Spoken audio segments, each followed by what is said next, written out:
আসসালামু আলাইকুম প্রিয় ভাই ও বোনেরা, দূরে বা কাছে ভিডিওটি দেখছেন তাদেরকে সবাইকে জানাই আন্তরিক অভিনন্দন এবং ধন্যবাদ। নিশ্চয়ই আপনারা সবাই ভালো আছেন, আলহামদুলিল্লাহ। আপনাদের দোয়া এবং ভালোবাসায় আমরাও ভালো আছি।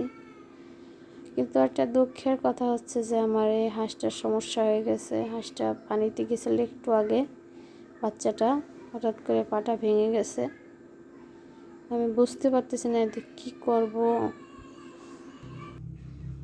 পুকুর থেকে পুটা করে তারপরে আনা লাগছে, উঠে আসতে পারছিল না বাচ্চাটা। শীতের সময় কীরকম লাগে মানুষ হলে বলতে পারতো, কিন্তু একটা পশু কখনো বলতে পারে না তার মনের কষ্ট।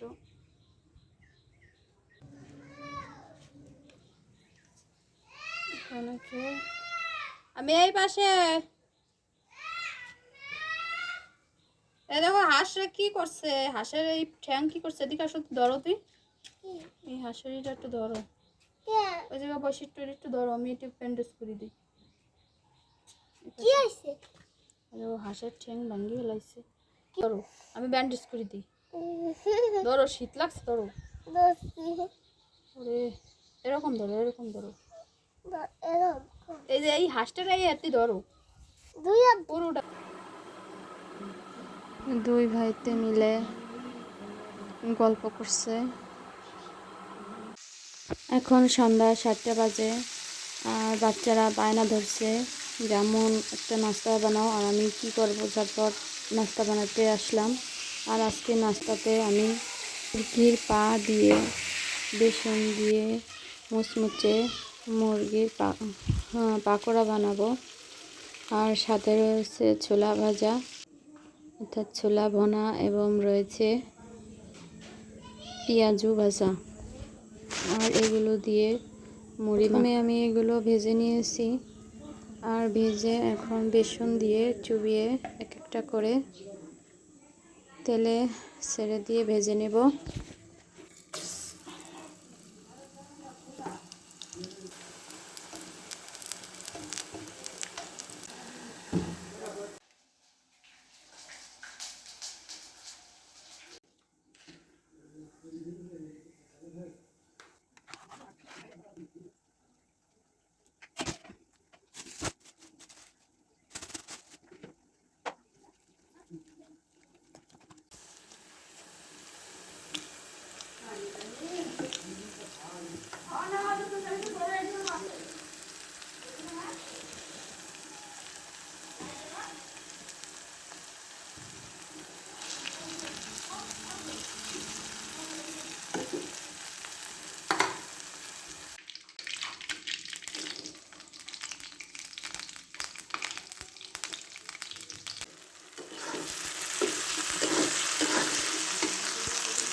তবে ঝুড়ি ঝুড়ি পেঁয়াজও ভেজে মুড়ি মাখলে অনেক টেস্টি হয়, খুবই দারুণ লাগে।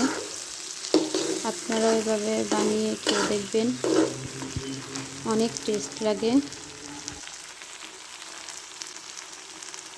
আর আপনাদের কাছে আমার একটাই রিকোয়েস্ট যে ভিডিওটি টেনে টেনে দেখবেন না, পুরোটাই দেখার চেষ্টা করবেন।